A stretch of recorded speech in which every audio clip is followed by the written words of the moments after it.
Hi అండి, నేను మీ MKR. Welcome to my channel. Today topic వచ్చేసి నార్మల్ హీటర్, గ్రీజర్. ఈ రెండింటి మధ్య డిఫరెన్స్ అనేది మనం ఇవాళ తెలుసుకుందామండి. ముందుగా మనము హీటర్ కి గ్రీజర్ కి మధ్య డిఫరెన్స్ తెలుసుకునేటంటే మన ఇంటిలో ఫస్ట్ ఆఫ్ ఆల్ ఎర్త్ అనేది కరెక్ట్ గా ఉందా లేదా అనేది మనం చెక్ చేసుకోవాలి. కరెక్ట్ అయిన ఎలక్ట్రీషియన్ పిలిపించుకొని ఫస్ట్ దాన్ని చెక్ చేసుకున్న తర్వాతనే మనం గ్రీజరా హీటరా ఏదైనది కొనాలి. నార్మల్ హీటర్ యొక్క అడ్వాంటేజెస్ ఫస్ట్ థింగ్ వచ్చేసి లో బడ్జెట్, తక్కువ కాస్ట్ అంటే 600-700 లోనే దొరుకుతుంది. సెకండ్ వన్ వచ్చేసి ఇది ఇన్స్టెంట్ గా ఎప్పటికప్పుడు ఒక bucket water 2 buckets water simple గా అప్పటికప్పుడే మనం హీట్ చేసుకునే దానికి యూజ్ అవుతుంది. థర్డ్ వచ్చేది దీనికి మెయింటెనెన్స్ కానీ ఎటువంటి స్క్రూ హ్యాంగింగ్ కానీ ఇలాంటివన్నీ ఎలక్ట్రీషియన్ పిలిచి చేయాలనేది దీనికి ఉండదు. ఇవి అడ్వాంటేజెస్. ఇంకా డిసడ్వాంటేజెస్ కోసం నార్మల్ హీటర్ డిసడ్వాంటేజెస్ వచ్చేది ఇది పవర్ కన్జంప్షన్ అనేది ఎక్కువగా తీసుకుంటుంది. రెండు వచ్చేసి దీంట్లో ఫిల్మెంట్ ఏదైనా ఫెయిల్యూర్ అయితే ఇంకా ట్రిప్ అయ్యే ఛాన్సెస్ అంటే ఎంసీబీ స్ట్రిప్స్ కాకుండా ఒక్కోసారి షాక్ సర్క్యూట్ అనేది ఎక్కువ శాతం వస్తుంది. మూడు, మనం ఒక్కోసారి ఈ ఇన్స్టెంట్ హీటర్ వల్ల ఏమవుతుందంటే బకెట్ లో పెట్టేసి ఒక్కోసారి మర్చిపోతాం.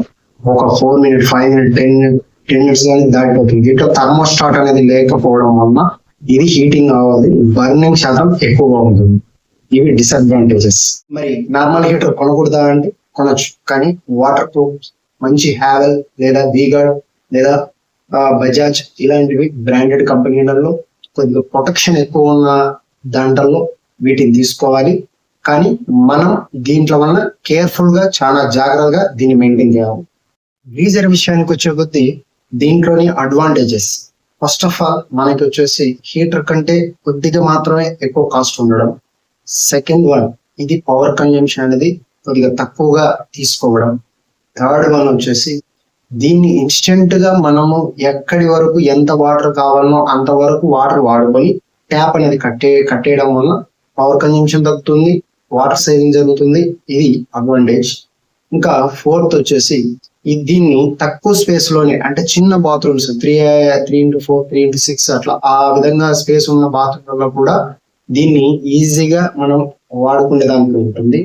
ప్లస్ దీంట్లో ఫిలమెంట్ ఫెయిల్యూర్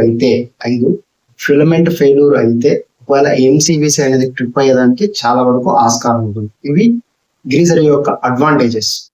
డిసడ్వాంటేజెస్ వరకు వచ్చేది గ్రీజర్ కి డిసడ్వాంటేజెస్ ఏంటంటే మెయిన్ వచ్చేసి ఇది తక్కువ మందికి అంటే ఇన్స్టెంట్ గా 1 bucket 2 buckets వరకే హీటింగ్ అనేది జరగడం ఆగిపోతూ ఉంటుంది. అంటే 3 minutes 4 minutes తర్వాత ఆగిపోతూ ఉంటుంది. కాబట్టి ఎక్కువ మందికి ఇది యూజ్ కాదు. రెండు, ఒకవేళ శుద్ధ వాటర్ అంటే మనం సాల్ట్ వాటర్ ఇలాంటివి ఎక్కువగా రావడం వల్ల అలాంటివి ఉండే ప్రదేశాల్లో ఏమవుతుందంటే ఫిల్మెంట్ అనేది కొద్దిగా ఎక్కువ శాతం పోవడం జరుగుతూ ఉంటుంది.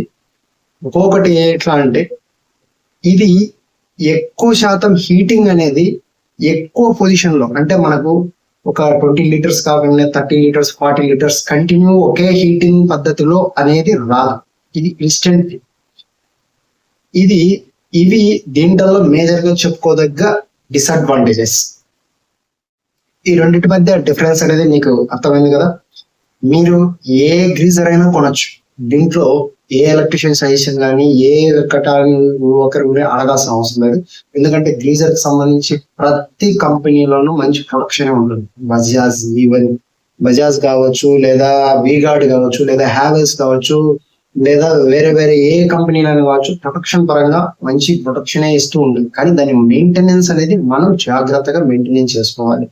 ఈ గ్రీజర్ కానీ హీటర్ కానీ ఇవి వాడేటప్పుడు ఫస్ట్ ఆఫ్ ఆల్ మెయిన్ మన ఇంటికి ఎర్త్ అనేది పక్కాగా ఉందా లేదా చెక్ చేసుకున్న తర్వాతనే ఇవి వాడండి. ఈ వీడియో మీకు నచ్చినట్టయితే లైక్ చేయండి. అలాగే మన ఛానల్ని ఇప్పటి వరకు సబ్స్క్రైబ్ చేసుకోకుంటే వెంటనే సబ్స్క్రైబ్ చేసుకోండి. Thank you for watching.